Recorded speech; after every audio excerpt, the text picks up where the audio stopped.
Hey guys, welcome to the another Eden 1.5.5 update, Little Princess, Little Big Adventure.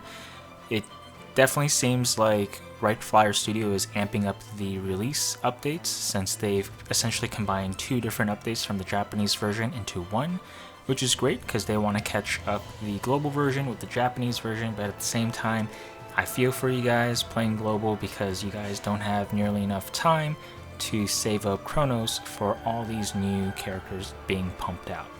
So anyways, without further ado, what is new in this update? Well, we're going to get Miyu's 5-star form.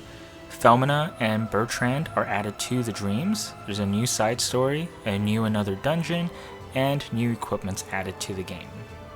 Now, where to start? Chapter 13 must be completed from the main story quest, and you also have to complete Miyu's second story quest. Your application must also be version 1.5.5 or newer. Let's just break down this story here.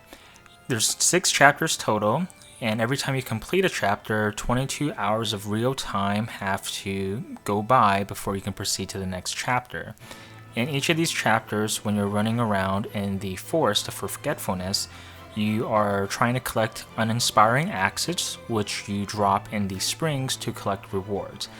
Now, each spring for each chapter contain a set amount of rewards, so you'll only be able to get each rewards once per chapter depending on which chapter you're in.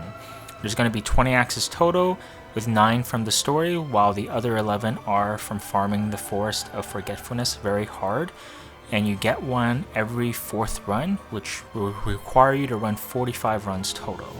And while the maps do seem to be randomized up to a certain point, the strategy remains the same. Also, at the time of this recording, I am also using the Japanese wiki maps.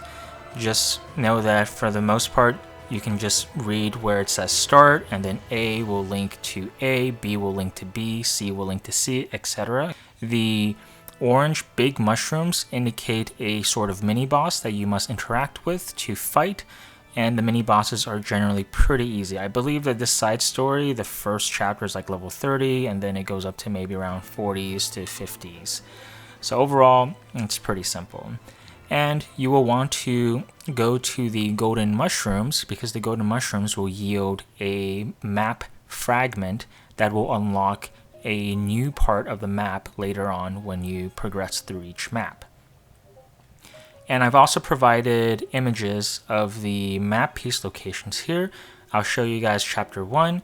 You get it in the area 3, defeat the mini mushroom bosses, and you can gain access to the lower left area of the map, and from there you interact with the golden mushroom to obtain a map piece fragment, and then from there on out you can go to area 6 to unlock more parts of the map and also receive your rewards. And the rest of the chapters will follow the same idea here.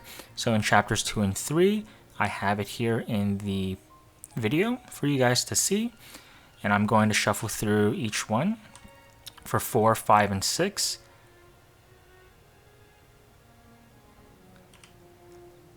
And that's it. So if you need time to pause the video to go back, go for it. Next up, I want to talk about the new characters that are added. We have Miyu at 5-star, who is a Fire Elemental supporter attacker who applies various buffs and debuffs while attacking.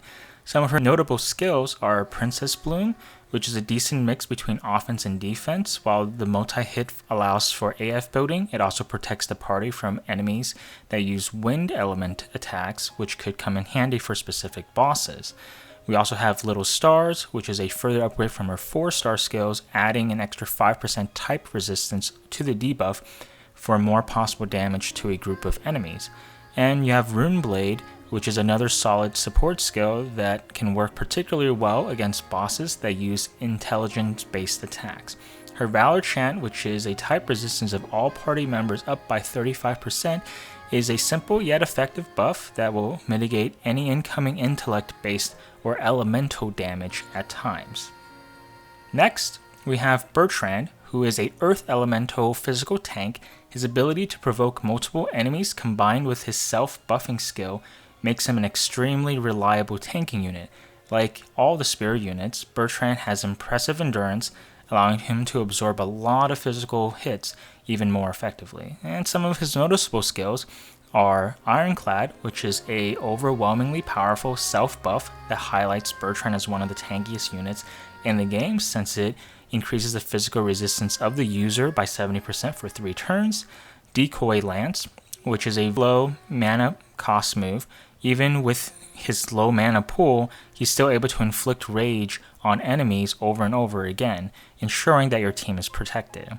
And you have Overbear, which is a piercing attack extra large that also grants a decrease in power by 20% and inflicting pain.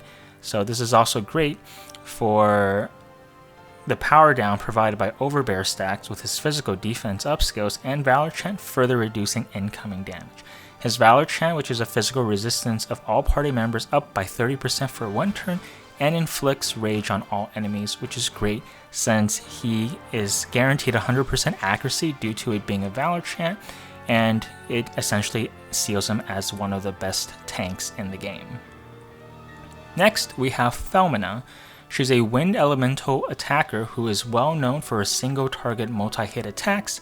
Some of her noticeable skills is Cataclysm, which is her best attack, a elemental attack with 3 hits. It is extremely useful for filling up and maintaining another force bar against both neutral and weak enemies.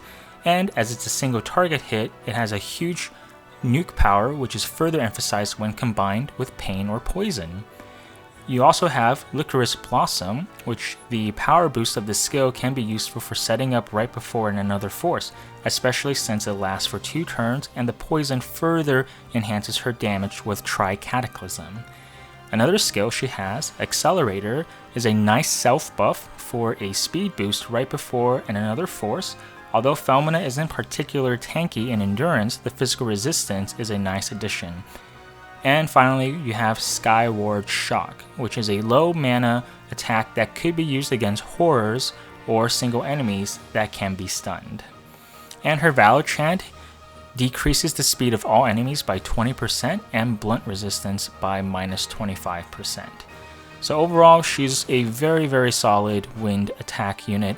Although we have a lot of wind users now, in global, if you still pull her, she's still a pretty decent wind single target multi-hit attacker. So anyways guys, that's pretty much it for this update. As for future updates, we'll have to see how Rightfire Studios will handle, since they are no longer following the same Japanese content updates, since they're combining updates now. So anyways, hopefully I'll see you guys in the future. Have a good one. Take care. Bye bye.